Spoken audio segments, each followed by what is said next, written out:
आप सभी को राम राम। मैं आपका अपना सुमित गौर आपके अपने YouTube चैनल सुमित गौर टॉक्स में आपका हार्दिक स्वागत करता हूं। जैसा कि आप सभी जानते हैं, मैं आप सभी को कहानियों की एक लंबी श्रृंखला सुना रहा हूं। उसी क्रम में डे 20 पर आज फिर एक नई कहानी के साथ आप सभी के समक्ष उपस्थित हूं। आशा करता हूं आज की कहानी को आप बड़े ही ध्यान से सुनेंगे।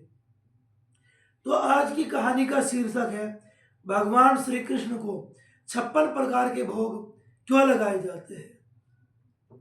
कथा के अनुसार बाल कृष्ण की अष्टयाम सेवा का विधान है।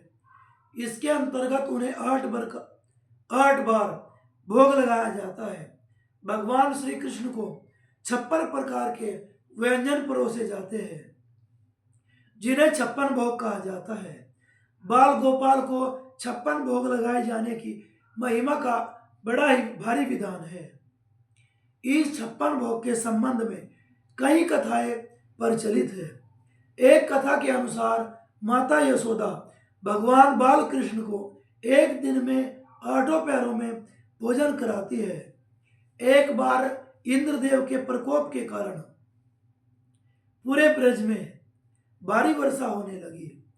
सभी ब्रजवासियों को बचाने के लिए भगवान श्री कृष्ण ने गिरिराज गोवर्धन पर्वत को उठाया और लगातार 7 दिन तक भगवान ने अन्न जल ग्रहण नहीं किया। 8वें दिन जब भगवान इंद्रदेव ने वर्षा बंद की, तब भगवान श्री कृष्ण ने ब्रजवासियों को गोवर्धन पर्वत के नीचे से बाहर निकाला। अब 8वें दिन भगवान श्री कृष्ण को भोजन के लिए 7 दिनों तक भोजन न करने के कारण जो हर एक दिन में 8 बार भोजन कराया जाता है, तो 7 की 8 से गुना करने पर 56 समय तक भगवान श्री कृष्ण ने भोजन नहीं किया था। तो इसके लिए माता यशोदा सहित पूरे ब्रजवासियों ने भगवान श्री कृष्ण के प्रति आभार और सच्ची श्रद्धा दिखाने के लिए उन्हें 56 प्रकार के व्यंजन बना करके भोग लगाया गया। तब से ही भगवान श्री कृष्ण को भोग के रूप में 56 प्रकार का भोजन परोसा जाता है। एक अन्य मान्यता के अनुसार ऐसा कहा जाता है, गोलोक धाम में श्री कृष्ण श्री राधा जी के साथ एक दिव्य कमल पर विराजते हैं। इस कमल की 3 परतें होती है। इसमें पहली परत में 8, दूसरी परत में 16 और तीसरी परत में 32 पंखुड़ियां होती है, जिसमें प्रत्येक पंखुड़ी पर श्री कृष्ण जी के साथ में एक गोपी विराजती है और भगवान श्री कृष्ण कमल के मध्य में विराजते हैं।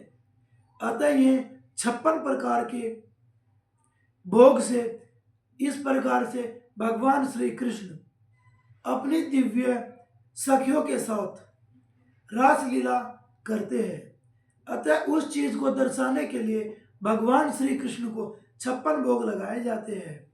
एक अन्य मान्यता के अनुसार भगवान श्री कृष्ण को अपने पति के रूप में प्राप्त करने के लिए गोपिकाओं ने 1 माह तक यमुना जी में भोर सुबह में ही स्नान किया और माता कात्यायनी की घोर तपस्या की, और माता कात्यायनी के प्रसन्न होने से भगवान श्री कृष्ण की सहमति पति के रूप में दी गई, जिसकी मनोकामना पूर्ति के लिए सभी गोपिकाओं ने भगवान श्री कृष्ण के प्रति अपना आभार जताने के लिए उन्हें 56 प्रकार के व्यंजनों का भोग लगाया जाता है।